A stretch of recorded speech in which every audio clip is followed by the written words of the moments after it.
of Cityline, and there was no way we were going to celebrate this without bringing Marilyn Denis back. Okay? No way. Thank you. How does it feel to be back? It feels great. I see look at this, and I'm so happy to celebrate with you all. So thank you for getting me out of, just radio and coming into TV. Yeah. This is really my first appearance in a year. Well, we're happy it was here. Yes. This is what we wanted. So, she's been on the air for 40 years. She has a million stories to tell, but we want to do a little look back of her own. Okay. You're gonna watch Here this. we go. We invited a studio audience for the last week to come on in and ask us questions and things, and we have about 6. 35 years ago, my daughter was born, and I was on mat leave, and it was a time when you're watching more television and learning a lot from the different shows. Especially, I really enjoyed Denis Petty. Hi, I'm Denis Petty, and every weekday on Cityline we open the phones so you can get advice from our resident experts. They sat us in the front row, and I just prayed that she wouldn't cry. I grew up watching Cityline, Marilyn Denis, Denis Petty, now Tracy. During my pregnancy, that's what I watched. And now, guess who I'm attending the show with? My daughter. I have a memory from, I don't even know what year it was, but it was a long time ago. This is it. Cityline's Mega Makeover Madness. And I got chosen for a makeover with Maurice Fiorio. And he colored my hair, he cut my hair, they did makeup. And I came out of there feeling like a movie star. You look fantastic. I did feel great, and I'll never forget it. And I'll always have that memory of the show and doing that. So it was a lot of fun. I watch Cityline daily. I've used the fashion tips, cleaning tips, nutrition tips, food tips, all the tips. Watch it constantly. Love the show. This was my dream. Wow. How you feeling right now? I feel amazing. I gotta meet Tracy. I gotta meet the chef. I'm on Cityline. I also love the fashion. You all look good. You look good. I remember when I was younger, I used to tune into Cityline in Fashion Fridays. Sandra Patana, and rest in peace, Sandra. I loved her glasses. I said, you know what? My mark is going to be stately glasses, and thank you, Sandra. You're going to sit back, you're going to get pampered, they're going to do your hair and your makeup, and then you're going to be a glamazon. Sounds good to me. First time to Cityline, I actually got picked out of the audience because I had a really bad hair day. It was awful. And I got a makeover, and it made me feel like $1 million. I have alopecia, and I was watching a segment. There's a young lady who came on who had alopecia totalis. Bald is beautiful, period, so just lean into that. It was such an inspiration for me to be able to accept what is happening in my life currently, and that this is just another stepping stone, and just to embrace it and go with it. Well, Cityline for me means my mother. And I would come home from school and she would tell me what she saw on Cityline and the ideas she wanted to use from Cityline around the house. And the one that she always talks about was the importance of picking your paint color based on your borders. And we started with the kitchen, and then it was the whole house before that. So my mother, Filomena, really learned a lot from that, and she also learned a lot of English watching Cityline. So for that, we're very grateful. Good to see you. Have a seat, everyone. I'd like to share a memory of my sister Corinne, who sadly passed away last year. Now, Corinne was a person with disabilities, and she would be at home and she would be watching Cityline. And as a matter of fact, she had an opportunity to be in the audience one time, and I heard about that for years. So watching the show, whether you're at home or here in the audience, it's a connection. Looking comfy, cozy, and cute. I actually was feeling a little down before I came, and it was so positive. It felt like I was with all my girlfriends. Even though I didn't know the audience, I didn't know the camera crew. And it really just feels like I'm having a coffee with my girlfriends, and I'm learning, and I'm growing. What I love about Cityline is Tracy inspires me as a woman, and I enjoy coming to all her shows that I've come to. Even the one, I want a trip to Mexico. As a single mom, my best friend and I went together, which was wonderful, away from my 5 kids. It's been a great experience. We love it. We love Tracy. Yeah, we love the show. The show means everything to me. I grew up on this show. Love Cityline. Thank you for so many years.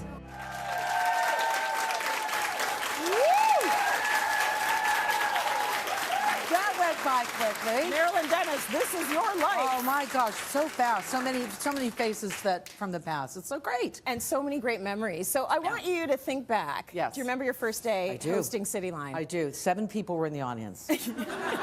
Because they didn't want to meet the new person. They loved Deanie Petty. So I only had 7 people, including a good girlfriend of mine. And I just remember walking on there, and my hair was very big. It filled. And I thought, you know what? And I remember doing that show. I think Ray Staples was on the first show. I might be wrong about that, but I felt like, no, this is good. This is fun. She was very gracious, and you know, meeting all the people that had worked with Deanie, and then Deanie leaving, and then me being introduced to them was pretty special. My first day was not a lot of audience, but I had great support. Fun times, yeah. Pretty monumental, huh? Oh my gosh, I slept like a baby that night. Oh, good. Because I didn't sleep the night before. Exhausted. Yeah, because I didn't sleep the night before. Yes, yeah, that's the one thing about this no one told me about the show. We did talk when I first started on Cityline, and you were fantastic with your advice. But yeah, no one told me I would need a nap every day. The energy, right? The energy that goes into it. Yeah, plus I'm doing a radio show in the morning before I do it. Don't know how you did it, and don't know how you do it. Well, you do it because it's like like Roger Ashby used to say, "Am I your warm-up show?" I go, "You are." Yes. You are, but it's because I don't want to separate those two things. If one came right after the other, I still had the energy. Yeah. Yeah, I do get that. That makes a lot of sense to me. So we saw a whole bunch of amazing moments from Cityline. Yeah. We've got another very special moment that I want you to take a look at right now. Sure. Okay. Yeah. Lady M, I love you so. Thank you. Thank you for inviting me on your show. And all these people, I say to you, I'm rewriting Diana. Yes, it's true. What a big deal. So the story behind Paul Anka, thank you for finding that, because I think of him so much, because I adore him. Yeah. He was supposed to be on the show, and he canceled. No one ever canceled the show. And so for once, we had to put in a repeat because Paul Anka couldn't make it. So a couple of weeks later, I get a phone call at home, and he said, "Hi, it's Paul Anka." On my home phone, I go, "Ryan, no." And then he started singing to me, and he goes, "Honey, I had a business thing that I had to finish. I couldn't come to see you. I'm going to come and spend a whole hour with you, whatever you want to do, whatever you want to talk about." I said, "Okay, can I bring in a baby grand? Will you sing?" He said, "If you don't, I'll be disappointed." So we had one whole hour with the wonderful Paul Anka. Amazing. Yes. And he made his song for you, which is beautiful. Yeah, such a fan. Yeah. You know, most of the people that watch the show know that the backbone of this show is our rapport with the experts. The experts are the backbone of the show, right? Yeah. Do you have fond moments with the experts that stick out in your mind? Yes, Brian Gluckstein's first appearance when he looked like Kenny G. I don't even know if you're allowed to show that picture anymore. Yeah, and Brian, of course, so new. Steven Sabatos. Yes. You know, so fantastic. I mean, there's so many of them. Jason Parsons, Massimo Capra, Michael Bonaccini. You know, all those great. We might see a couple of them. You might see a couple of them today. They might be hanging out. You know, just lifelong friends too, and the expertise that they had. You know, you were just like a willing, as you are, right? They just want to learn more. You know, Sandra, Lynn, Lisa, the trifecta of fashion. Yes. They were really something. And the models, when they came on the show, I wanted them to talk. I wanted them to move. And they did. They were amazing. Like, you're wearing the clothes. How does it feel? Well, it's a little tight. I don't know if I like it. You were the one that started that more casual. Deanie did it too, but I like that the models came in here and the models are family. Yes. You know, and we kept that going. It's like you're a person. You're not like a coat rack. Right. We want you to talk and smile and be a part of it, and I love that. Yeah, you're wearing it. Tell us. You're wearing it. Tell us about it. You know, I think that any woman in broadcast has had her struggles in this industry. You came in at a time that was different than the time that I came in, but it was very man-led, man-run when you were in it, and I can't imagine some of the struggles that you had to go through Was there ever like a really hard moment in your career on the way, or is there any struggles or challenges that you remember from those early days? Well, I started in radio in 1976. Yeah. You look fantastic. I just said, and You I had a look great. good group of guys that I worked in a little station in Moscow, Idaho. They were great, and so I figured everybody was going to be like that. Right. Calgary was tough when I worked there for 5.5 years, not with the on-air people, but with some of the management, and we won't mention any names. And there won't be a book, so don't even worry about it. But here, I often tell people, when I came into this business, I was raised by men. Yeah. And so you toughen up a little bit. Was there any one occasion? There's a lot of missteps that were made. Yeah. Some favoritism that was made. Felt like I wasn't listened to sometime. But was there one big kind of explosion of something? No, not really. Not when I look back. Yeah. But every time there was a misstep, I would go, okay, that's in my back pocket. I got to remember that, because I will never do that to somebody else. And I want to be very aware of sharing it with somebody else, just in case they come across the same thing. Good. Yeah, that's how I look at it. lessons. Yeah, the lessons. There are little lessons along the way. And not every day, as you know, when you come on the show, do you feel great? Right. You're feeling bright and happy. Yeah, no, I come in and I tell the audience, today's a bad one. Today's and not a good one. They usually lift me Yeah, up. yeah. And that's the nice thing about having people here in studio. They're excited to be here, and then that gets me excited. It's like, we get to do this. Yes. We get to do this. How amazing is that? I love it. I used to love it because I went through a divorce doing Cityline, and I thought, this is 1 hour that no one's going to call me. This is great. I get a break, you know. But but you know, you go through, like, other things happen. Yeah. But what I didn't do is I didn't share like you did, because we were told not to do that. Totally. Right? That Yeah. you just don't do that, right? But now you can do it. Yeah. Yeah, things have shifted for sure. For you sure. know? Yeah. I think a lot of the viewers don't get to see what happens behind the scenes, because No. we're here, look at you looking all sharp in your suit, and me in my cute matching dress and blazer. But the stuff that happens during commercial breaks or when we're off air, it can be pretty wild and pretty nutty. Is there anything that stands out to you? Broken lights, things falling, people not making it? People not making it, some staff members having meltdowns. Anyone here? You know, all sorts of things, because they also have their own lives, and they also present themselves. And we're trying to put on a show every day that entertains you, that makes you feel good, that you get a piece of it. This is the Cityline motto when I started. Yeah. The Cityline motto is, you know, everybody's got stuff that's happening in their life. So you're here, as you mentioned, to take a little bit of a break. But that we're going to give you something that you can take home. It doesn't cost any money, just to give you a little bit more zip, confidence, all that. And that's what Cityline has maintained for 40 years, Tracy. And